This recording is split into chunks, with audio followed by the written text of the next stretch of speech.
আজ গণতান্ত্রিকভাবে নির্বাচিত সরকারকে উৎখাতের অপচেষ্টা চালাচ্ছে সাম্প্রদায়িক অপশক্তির প্রতিফলন। তারা বারবার জনগণ দ্বারা প্রত্যাখ্যাত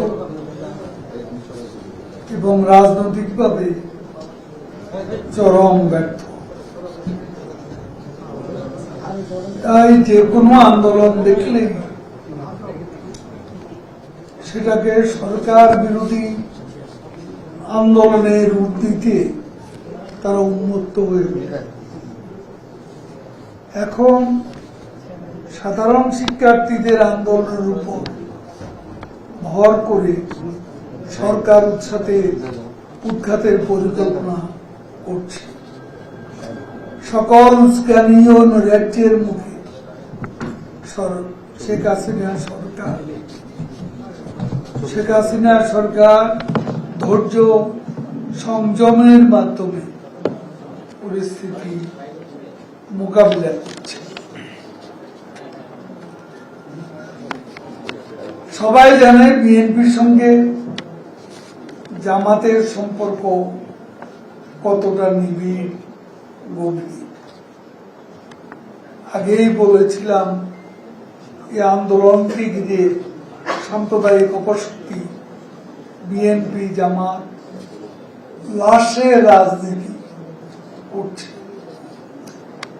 গতকাল তাদের ষড়যন্ত্র উস্কানির মাধ্যমে ছাত্রদল ছাত্র শিবিরের ক্যাডার বাহিনী সহিংসতা করে পরিস্থিতি ঘোলাটে করার অপচেষ্টা করেছে, যার ফলে দুটি তাজা প্রাণ ঝরে গেল। পুলিশ বাহিনীর সদস্য সহ অনেকেই আহত। এছাড়া অরাজক পরিস্থিতি সৃষ্টির জন্য তারা দেশের বিভিন্ন স্থানে হামলা ভাঙচুর অগ্নিসংযোগ করেছে। আমি ফখরুল সাহেবকে প্রশ্ন করতে চাই, গতকাল পুলিশ সদস্যকে নিষ্ঠুরভাবে এ হত্যার দায় কার? কারা হবিগঞ্জ জেলা আওয়ামী লীগের কার্যালয়ে হামলা ভাঙচুর অগ্নিসংযোগ করল? আওয়ামী লীগের সভাপতির বাড়িতে হামলা চালাল। আমরা নিশ্চিতভাবে বিশ্বাস করি সাধারণ শিক্ষার্থীরা এসব সন্ত্রাস ও সহিংস কর্মকাণ্ডের সঙ্গে জড়িত। শিক্ষার্থীরা কোটা সংস্কারের দাবি করেছে। প্রধানমন্ত্রী শেখ হাসিনার সরকার শিক্ষার্থীদের দাবি মেনে নিয়েছে। প্রতিটি হত্যাকাণ্ডের সুষ্ঠু বিচারের জন্য প্রধানমন্ত্রী দেশরত্ন শেখ হাসিনার নির্দেশে তদন্ত কমিশন, বিচার বিভাগী তদন্ত কমিশন গঠন করা হয়েছে। ইতিমধ্যে কমিশন কাজ শুরু করে দিয়েছে। প্রধানমন্ত্রী জাতিসংঘ সহ বিশ্বের যারা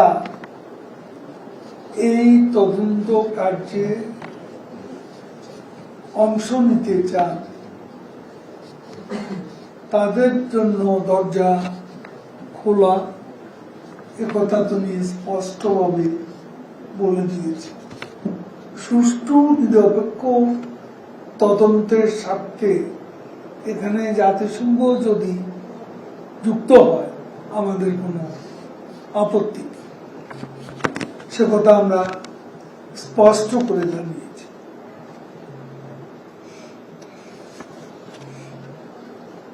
আমরা শিক্ষার্থীদের উদ্দেশ্যে বলতে চাই, সামাজিক যোগাযোগ মাধ্যমে সাইবার সন্ত্রাসীরা বিভিন্ন গুজব অপপ্রচার চালাচ্ছে। দেশ বিরোধী একটা মহল চলমান সংকট জিয়ে রেখে ফায়দা লোটার তৎপরতা চালাচ্ছে। ইতিমধ্যে পরিষ্কার হয়ে গেছে শিক্ষার্থীদের আন্দোলন বেহাত হয়ে গেছে, চলে গেছে তৃতীয় পক্ষের হাতে, যারা বাংলাদেশকে অকার্যকর রাষ্ট্র পরিণত করতে এবং দেশকে খাদের কিনারায় নিয়ে যেতে চায়। এই অশুভ শক্তির অশুভ তৎপরতা আমরা সফল হতে দিতে পারিনি। আমাদের প্রিয় মাতৃভূমি, স্বাধীনতা, সার্বভৌমত্ব, মুক্তিযুদ্ধের মূল্যবোধ, স্বাধীনতা আদর্শের প্রতি আমাদের কমিটমেন্ট শতভাগ। আমরা শিক্ষার্থীদের নিকট দায়িত্বশীল আচরণ প্রত্যাশা করি।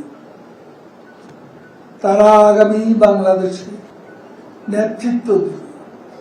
দেশটি আমাদের সকলে, কোনো পক্ষকে বাদ দিয়ে নয়, বরং সকলের সম্মিলিত প্রয়াস এগিয়ে যাবে আমাদের এই বাংলাদেশ।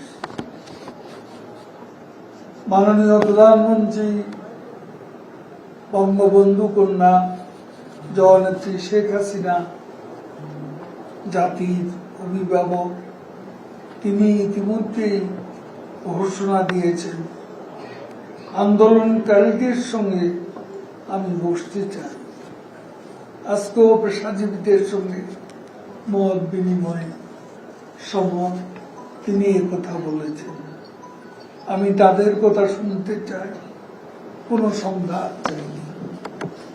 মাননীয় প্রধানমন্ত্রীর নির্দেশে সংঘাত হতে পারে, পক্ষ বিপক্ষ হতে পারে, এ ধরনের কর্মসূচি তথা কনফ্রন্টেশনাল প্রোগ্রাম আমরা সংঘাত এড়াতেই এড়িয়ে চলেছি।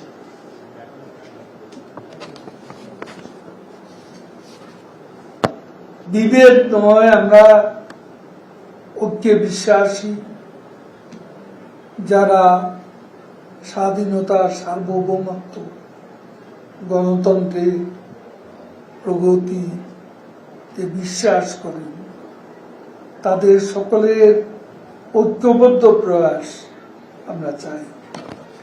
আমাদের ভুলে গেলে চলবে না সর্বকালের সর্বশ্রেষ্ঠ বাঙালি, জাতির পিতা বঙ্গবন্ধু শেখ মুজিবুর রহমানের নেতৃত্বে ৩০ লাখ শহীদের রক্তের বিনিময়ে আমাদের পূর্বপুরুষরা এই স্বাধীন বাংলাদেশ বিনির্মাণ করেছে। বঙ্গবন্ধু কন্যা জননেত্রী শেখ হাসিনার নেতৃত্বে আন্তর্জাতিক পরিমণ্ডলে বাংলাদেশ আজ একটি মর্যাদাশীল জাতি রাষ্ট্র হিসেবে প্রতিষ্ঠিত। সাধারণ শিক্ষার্থীদের জিম্মি করে দেশের অর্জিত। ধানমন্ডিতে আওয়ামী লীগের রাজনৈতিক কার্যালয়ে ব্রিফ করছিলেন আওয়ামী লীগের সাধারণ সম্পাদক ওবায়দুল কাদের। আমরা সরাসরি ছিলাম সেখানে।